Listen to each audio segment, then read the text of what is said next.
You know what's wild? Sometimes the villain in your life doesn't wear a mask or hide in the shadows. They just stand there in broad daylight, sipping coffee on their perfect porch, certain the world will always bend their way. That's Shirley Cooper, Queen of Pinewood Ridge.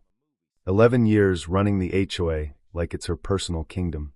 And now here she was, standing in front of a judge, face pale like she'd just swallowed a bucket of rusty nails, about to hear her sentence.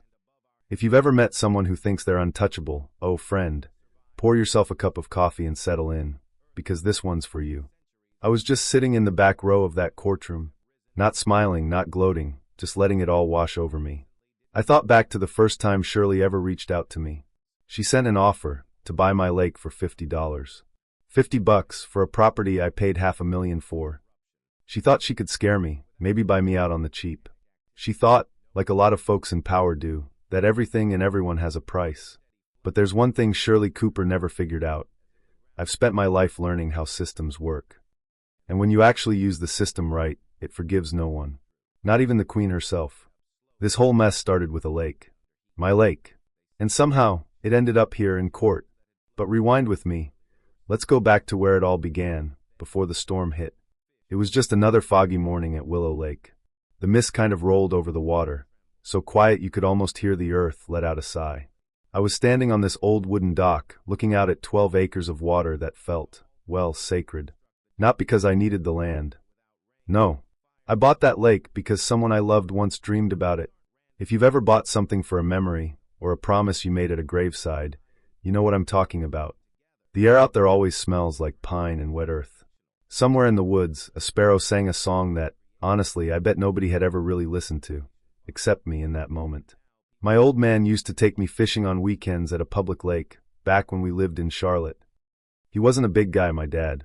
Hands all calloused from the dry cleaning shop he ran with Mom, back hunched over from years of work.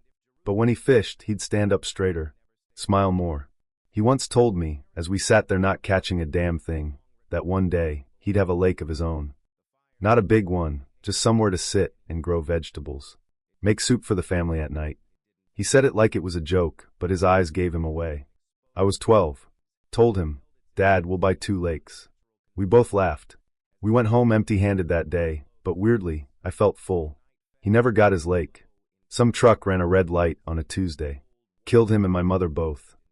They were on their way to look at a little property by a pond, 2 hours outside the city. Rain poured at the funeral like the weather had read the script.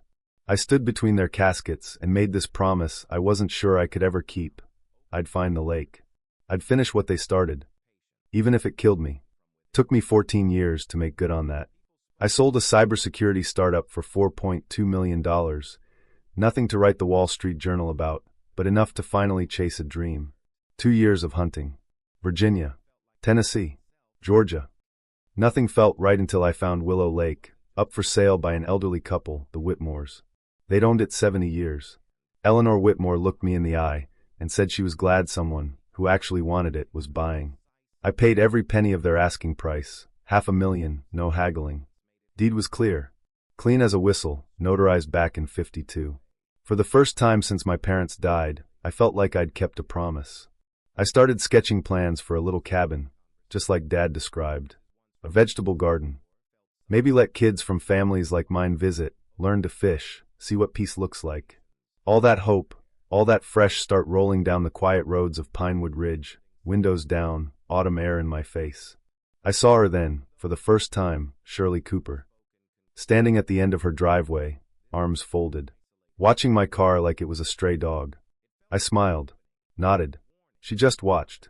I didn't know it then, but that moment, that's when my trouble started. Because here's the thing, whenever a story starts with a man buying his dream property and thinking, this is it, I've finally made it. That's just the universe's way of saying, buckle up. Especially if a woman like Shirley Cooper is staring you down. 3 days after I signed the paperwork, I got this letter.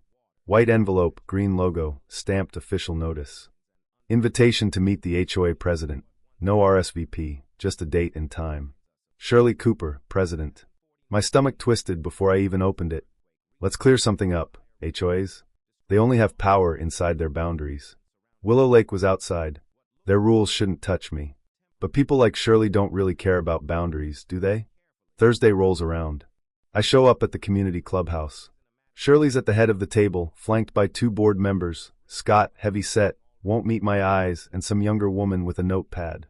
1 chair for me, right at the end, like I'm about to face the Inquisition. Shirley didn't bother with small talk. She slid a folder my way. Inside, lists of requirements.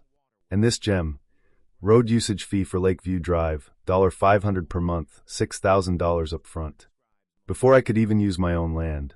I asked what legal basis they had for that. Shirley just smiled, sharp as a razor. Lakeview Drive is a private road maintained by the association. If you want to use it, you pay. Oh, and by the way, I'd need her permission to build anything, too. I wanted to argue, but something in me said, don't push. Not yet. So I asked for proof, documentation of road ownership. Shirley leaned back and said, we don't owe explanations to outsiders. You'll get our terms in writing. Do what you want with them. I left that meeting feeling like I'd just been mugged in broad daylight. My dad would have said, stay calm, son. Think before you act. But my dad never met a Shirley Cooper. Still, I needed facts before a fight. Next day, I went to the county recorder's office, one of those places that smells like old paper and stale coffee. A clerk named Barbara dug up a yellowed folder from 1958. Inside was a miracle: Lakeview Drive, officially recorded as a public right-of-way. HOA couldn't charge a dime. I got a certified copy and mailed it to Shirley, politely, with a note saying, please see attached. A week later, her reply arrived. Ignored the document entirely. Just restated her demands, added new threats, and hinted at serious legal action. That's when it clicked. This wasn't about confusion, it was about pressure. She thought if she just ignored the facts, I'd get tired and go away. I thought about how many people had just paid up, because it's easier to pay than fight. 2 days later, I saw workers putting up a chain-link fence across Lakeview Drive. Just like that. Physical barrier between me and my own land. Have you ever held proof in your hand, real proof, and watched someone act like your truth doesn't exist? That's what I was up against. And then the story twisted. Ed Thompson called me out of the blue. Old lawyer, lived in Pinewood Ridge 5 years, moved there for peace and quiet. He'd been watching Shirley for a while. He told me, the Whitmores, your sellers, they left in a hurry, sold cheap. Doesn't that seem odd? I called Eleanor Whitmore.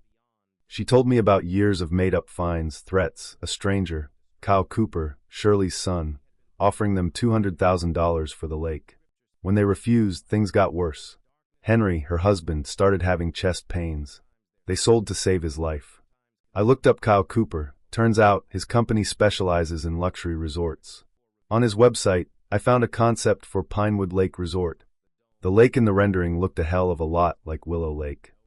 Shirley wasn't just running the HOA, she was running a family business, using the association as muscle.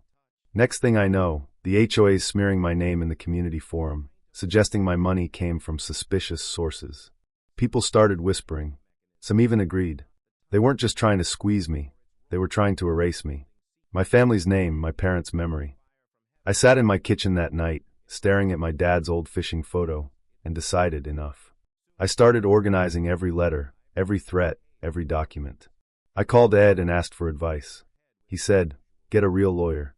I hired Evelyn Price. She was fierce. Evelyn filed complaints everywhere, with the sheriff, civil courts, state regulators. We sued the HOA for trespass, defamation, tortious interference. Pressure from all sides. She warned me, law's not a vending machine. You don't put in evidence and get out justice. They'll fight. Are you ready? I was. First battle. The county sheriff forced them to take down the illegal gate. But Shirley wasn't done. She hired the region's best law firm, filed a countersuit, tried to tie me up in court forever. Still, the judge ruled in our favor. Lakeview Drive was public. The HOA lost round 1. Shirley tried new tactics. Emergency meetings. Rallied the community. Tried to slap a community threat label on me, raise fees to cover her legal costs, change the bylaws. But Ed stood up and asked, could board members be held personally liable for bad faith actions? Suddenly, folks started thinking with their wallets. The measures failed. That's when Julie Murphy came forward, another victim. Pressured to sell her home to Kyle Cooper's company.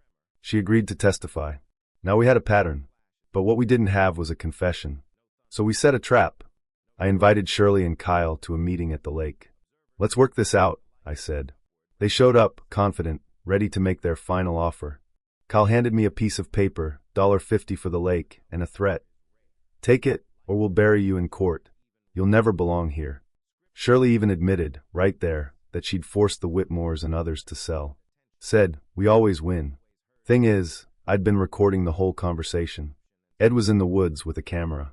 Evelyn came out with her phone, and Maya Patel, the local reporter, showed up, notebook in hand. Shirley's face crumbled. Kyle went white as a sheet. I told them, I learned from the best. I waited for you to make a mistake. Evelyn let them know everything was being sent to the DA. Within days, the story blew up. Maya's article went regional, then statewide. The DA opened an investigation. Shirley was ousted as HOA president, overwhelming vote. Her allies scattered. The judge hammered down. Lakeview Drive was permanently public. Shirley owed me $75,000 for defamation. Kyle's company was fined $150,000 for fraudulent business. The HOA had to pay my legal fees. No appeals. Too much heat. Criminal charges stuck. Shirley and Kyle both took plea deals, probation, community service, fines, bans from real estate. Their reputations? Toast. People who'd felt powerless for years finally saw the bully get hers. And you know what else? Scott Anderson, Shirley's old right-hand man, came forward with documents, proof of altered records, manipulated votes. 2 more families got settlements. Julie Murphy came back, helped start an accountability group. The state legislature started drafting new HOA oversight laws. The ripples kept spreading. I built my cabin on Willow Lake. 2 rooms, stone fireplace, porch facing the sunrise. Hung a sign above the door, Men's Dream, with Dad's birth and death years. That first summer, I opened the place to 24 kids who'd never seen a lake before.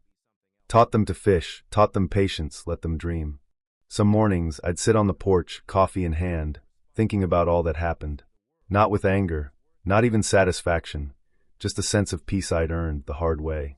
Because here's the real lesson: power doesn't last forever. Not if you refuse to quit.